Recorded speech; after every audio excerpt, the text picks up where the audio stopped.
Chris Naganuma, thank you a lot for doing this. I really appreciate you taking time out of your busy schedule for SHOT Show. I know things get crazy, and it's an honor that you made a little bit of time for me. Thanks for having me. I really appreciate it. When you're on assignment in a war zone, what do you carry every day? Uh, you generally like camera wise, or Yeah, like for your show on Vet TV. yeah, generally I'm shooting with a Sony body, and I have a couple different lenses just for simplicity, and it's a really sharp camera. It's easy to use. It's been very survivable, and that's something that's been very good to me. Did you go through different brands, or did you just say you just knew that Sony was what you wanted? I'm not really a big photo guy. I just started learning this over the last kind of 3 to 5 years. And when I dove into kind of this work, I had spent a lot of time on YouTube and with a couple of other reviews, and going mirrorless was something that I really wanted to do. And so because of that, the Sony seemed to be right within my price range. It had a lot of good lenses that I could go and upgrade. And I'd heard from a lot of other guys that were doing this line of work that the body was quite durable, by bumps and bruises and knocking into things. And so that became something that was very important to me as well. Are you using Sony lenses or a different brand? I've used kind of a bunch of different ones. Sigma's been a great lens to me. G Masters obviously are great ones, but I think there's lenses that are on the market that offer you really good quality and sharpness for a lot less a price. And if you hunt around, there's some really good dudes on YouTube that compare those lenses, and you can find something within your price range. Are you just using the Sony LUT? In fact, what model of Sony are you using? Right now, just an A7 III. A7 III? Yeah, when we filmed in bed, we had actually rented a couple of different bodies, and that was things that Ethan was responsible for. We went up to higher versions of the Sonys, but both of that entire film was done, but on two different Sonys. Are you doing LUTs or shooting in RAW, or are you just, is it already ProRes? Generally, we're in RAW. RAW. Oh, okay. Yeah. Great. Um, when you're out there, are you allowed to carry a firearm or any kind of weapon? No, when we're under press credentials, there's no firearms that are allowed on our body. Wow, that must be kind of scary. Yes and no.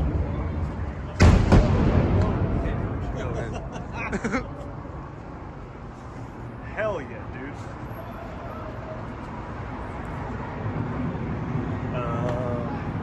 That was not a firework. No, that was not a fucking firework. Oh, there's one. Oh, no, that's a bird. Sorry. Oh my god, that was way too close, buddy. I mean, I think, generally when you're working with some of these units, I kind of try to put myself in the position of when I had combat journalists around myself when I was in Iraq. And so it's, remembering that, yeah, it is a dangerous area, but the men around you are also trained for this. They've been spending years of their life to prepare for this, and you have to trust them the same way that they trust you. Where did you grow up, and did you always want to be a reporter? Good question. No, I grew up in Los Angeles through most of my childhood. I did not ever want to be a reporter. It wasn't until I had joined the United States Army and became an infantryman that I had two gentlemen that had deployed with me into Mosul, Michael Slee and Michael Yon, and they were both combat journalists. And that was really watching them in the stoicness that they had when chaos was going on around them, and they were able to keep a calm face and calm demeanor around them and continue to take the shots. That stuck out to me because it was such a different job than I had ever really kind of thought of following a path down.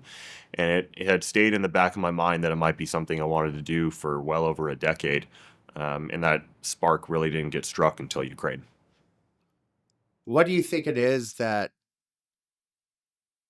can allow you to keep calm? You don't have a firearm. You don't have any means of defense against, weaponry coming at you. How do you keep calm in that situation? And you said that you trust the people you're with, but like there's got to be a no shit moment when you're filming something. You can't control it either. I mean, you can control the level of how crazy you want to get, especially in Ukraine. You can drive 8 hours and get directly into the trench lines if that's what you have the access to do.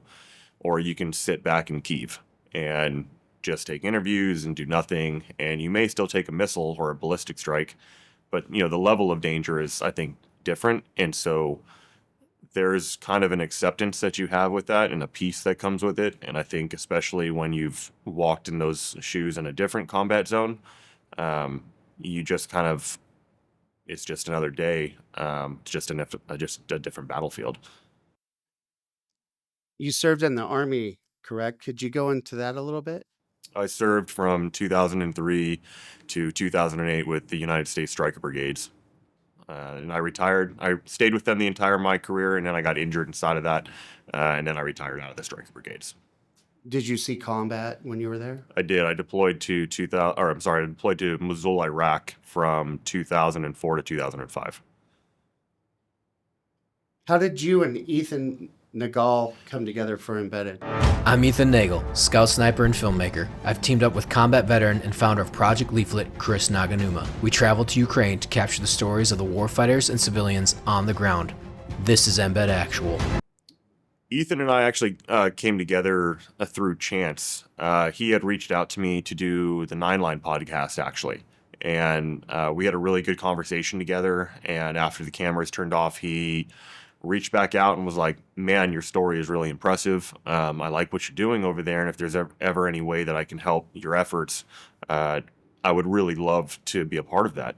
And so Ethan and I had a really good in-depth conversation, and we kept speaking over about a year's time. And he helped me with a lot of pitch decks in creating the efforts of what I do for Project Leaflet. And that's kind of how we got to know each other and started it. And once Vet TV came involved, the circle was just kind of ready to go. So for someone who hasn't heard or seen of Embedded on Vet TV, what is the show about? Embed Actual is just about taking U.S.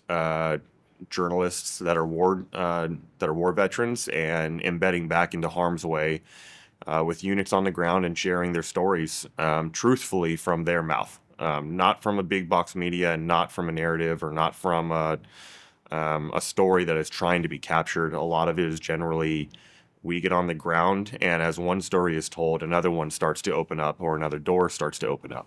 And so we slowly start to let that story unwind wherever it may go. And that's kind of what Embedded Actual is about.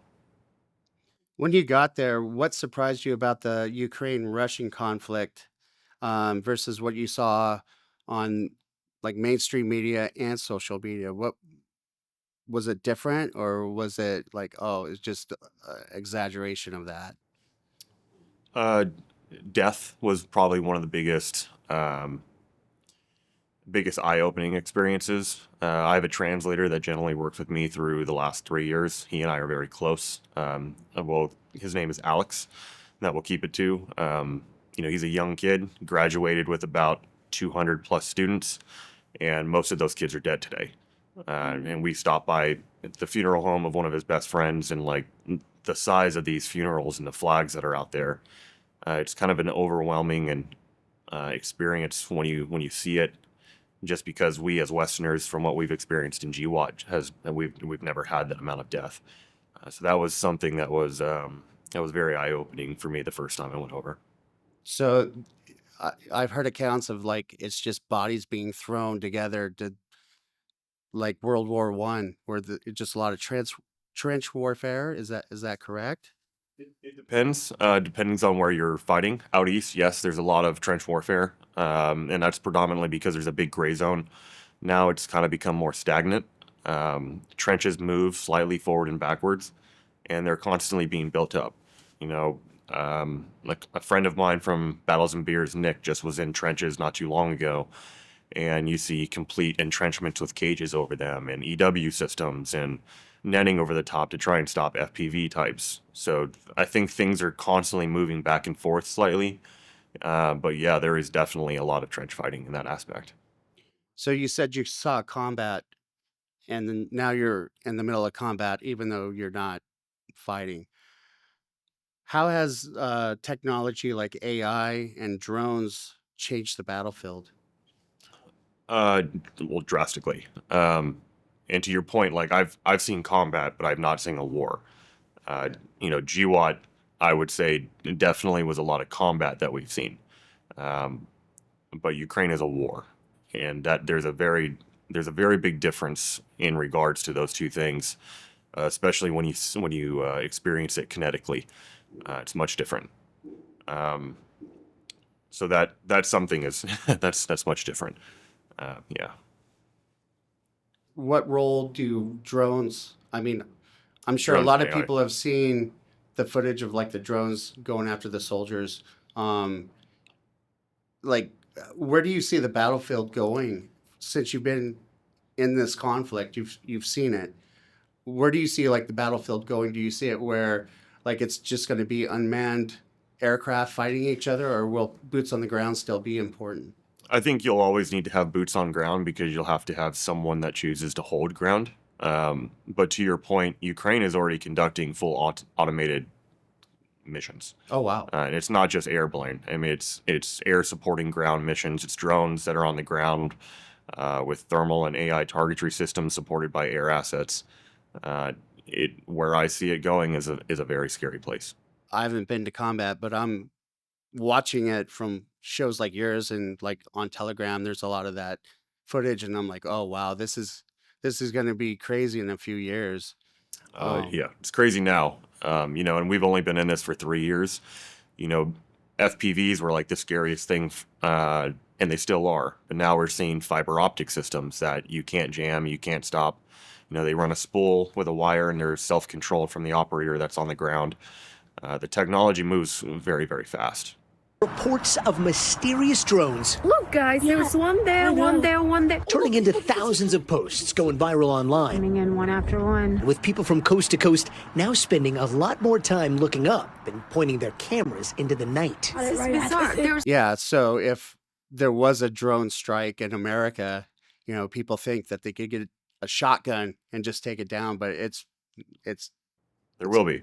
There will be, There right? will be. Yeah, there will be. And there's not a lot you can do against a drone. If you understand what you're doing, any 19-year-old kid with a DJI platform off the shelf and a 3D printer and some know-how of coding can probably strike pretty deep or anywhere that they want. Yeah. Yeah, in episode 1, I'm thinking to that. You guys talk to those. It's just like they're like kids. Gregory. Yeah, Gregory. they're in this big warehouse. They're just having a good old time making stuff up. Yeah. So we have developed FPV drones with auto aiming, Right. special technology for FPV drone, which will let you log the target from 300-400 meters, and then this FPV will follow the target automatically, even if it loses control, Without human control. I was thinking like, wow, this is probably the future of like companies also for combat. It's not Lockheed Martin anymore. It's going to be like guys like that, like nerds that can, like you said, take a drone off the shelf and reprogram it, repurpose it to do what you showed in that first episode. And that's entirely what that facility is for. Most of those people that work in Gregory's facility are younger kids, college age. They attend their classes because in Ukraine, if you're going to school, you can't be conscripted. And so then the conscription age is at 25 years old. So most of those kids in the younger age, they're learning, they're doing coding, they're doing engineering, and then when they're done with their lessons, they go to the many of drone facilities that are like this.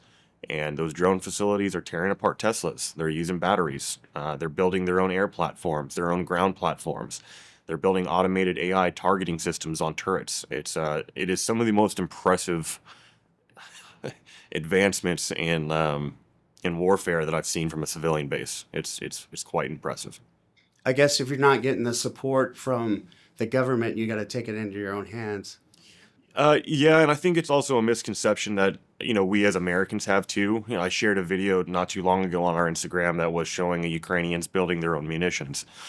And we probably must have been 200 responses of like, well, this is where all the billions of dollars are going. But it's kind of like taking it from an 80,000 foot view. because most of that is Lend-Lease when it looks at those numbers, right? And those numbers are also going into HIMAR munitions and big missile systems and restructure for the entire country. Most of the drone platforms and technology has been done and manufactured inside of the country because of, for one, cost, speed to develop and change.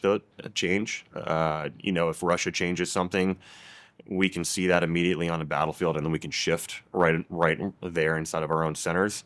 And a lot of those centers today are also developing their own drones, manufacturing them, and then selling them back to units anywhere from $20 to $200 ready to kill. So when you look at a Switchblade that may cost you $60,000, and Ukraine looks at, well, I can take a $200 FPV and kill a $2 million tank. Yeah, let's build 500 more of those. Wow, it is really like that then. Like the $200 drone can take out millions of dollars of equipment. That facility that we walked through had air asset drones at $25 to $50 that were manufactured, developed, and ready to kill, sold to units. So a unit could come into the facility and say, I like this asset, this size, how much? Oh, 25 to X amount. And then, cool, I'll take 600 of them. That's mind-blowing. It's a different type of war. Yeah, because I don't know, I think of like, okay, you got to go to this whole research facility. It takes weeks, months, years, a bunch of guys in lab coats. Oh, man. Not anymore, huh? 3D printers, CNC machines, and some AI. Wow. That is really, really something. What do you think most people in America and the West in general get wrong about the conflict in Ukraine? I think it's a good question. I think the hard part of answering that is that we as Americans don't generally inform ourselves too much anymore. Social media is a bad part of that as well. It's very easy for us to take 90 seconds in our day and think that we are an expert in everything that's happened in this conflict. With the Ukraine conflict, I think there's a lot of people that don't understand also the history that's there.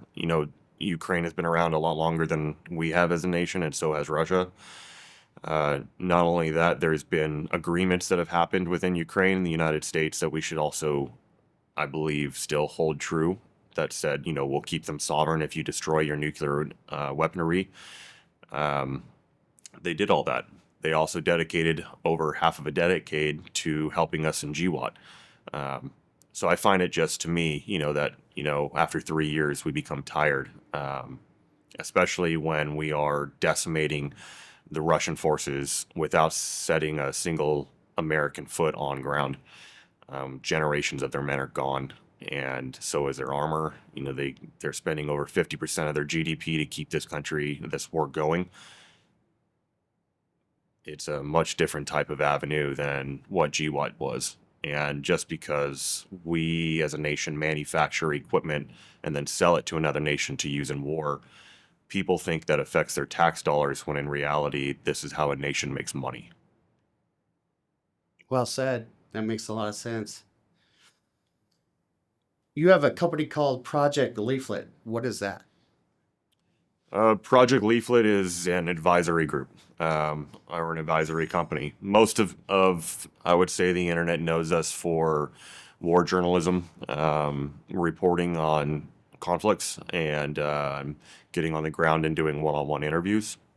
But most of what we do is actually unit advisory, defense sales, helping units with problem solving of whatever that problem may be. And that's something that we specialized in predominantly over the last 3 years, but we've worked in the defense sector for about 12.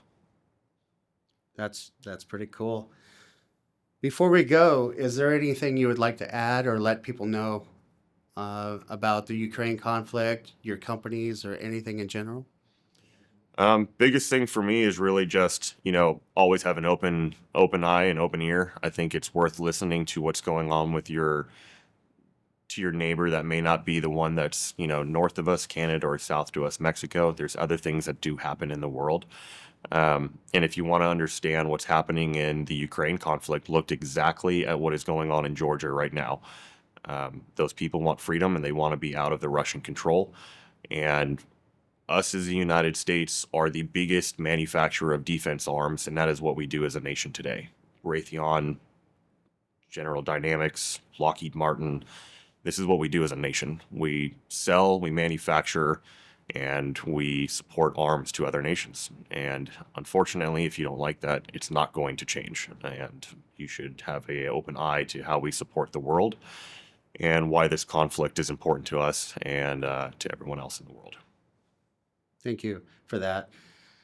How can people see your content and or get a hold of you on social media or websites? Yeah, it's simple. ProjectLeaflet.com is our website. You know, we're always looking for medical supplies or people that can help us with donations. Anything from socks, tourniquets to Blackhawks. I'll never say no to anything, man. If you're looking for me personally, it's Project Leaflet on most of our platforms, Twitter or X now, Instagram, Telegram's a big one for us, and then me personally is just Of Blood and Steel. I appreciate all the help. Dude, thanks a lot for doing this. It's been really informative in the short time. And once again, I know you're busy, and it means a lot that you took the time to do this. Yeah, thank you for everything. I know your time's important as well, and thank you for even giving me the opportunity to sit down and talk with you. Thank you. I'm Chris Naganuma with Project Leaflet, reporting live from Kyiv. So coming to Vet TV for me is a way to expand on the Project Leaflet's efforts and get it out to a larger demographic that I feel is also my demographic, you know, veterans. Being able to run into Ethan and other people to hopefully drive something. I'm Ethan Nagal, scout sniper and filmmaker. I've teamed up with combat veteran and founder of Project Leaflet, Chris Naganuma. We travel to Ukraine to capture the stories of the warfighters and civilians on the ground. We're heading back into the bunker for safety. Make sure we don't get hit with counter battery. To me, this is a way to get a lot more of those small group of people empowered. Well, it seems like innovation is moving so fast because you also have a constant battlefield that you can test this on every day. Yep. History to me was what shapes the world and what shapes decisions. Find it from the people that believe in you, know that you'll tell the story, not change it or put a narrative to it, and bring it to the masses. It's pretty intense. It's pretty surreal. And it's just one of those things where you just kind of, thank God you don't have it back in the States. Here, I actually have the opportunity to take the fight to them, and I revel in it. I love doing this. I want to be part of history. I want to do something good. Go, go, go, go, go, go, go, go, go, go, go, go. 5 cruise missiles come overhead. That's the risk that you take when you're coming here. A crazy hell, you need to go. So mission success. Yeah. I mean, the action's smooth. A well-supplied, highly motivated, autistic group of fighters. It's not about the adrenaline. Now it's about the brotherhood. And like, you know, these guys stuck it out with me. Now I'm going to stick it out to the end. Yeah, it's a fun experience. Frag out! All of that is here.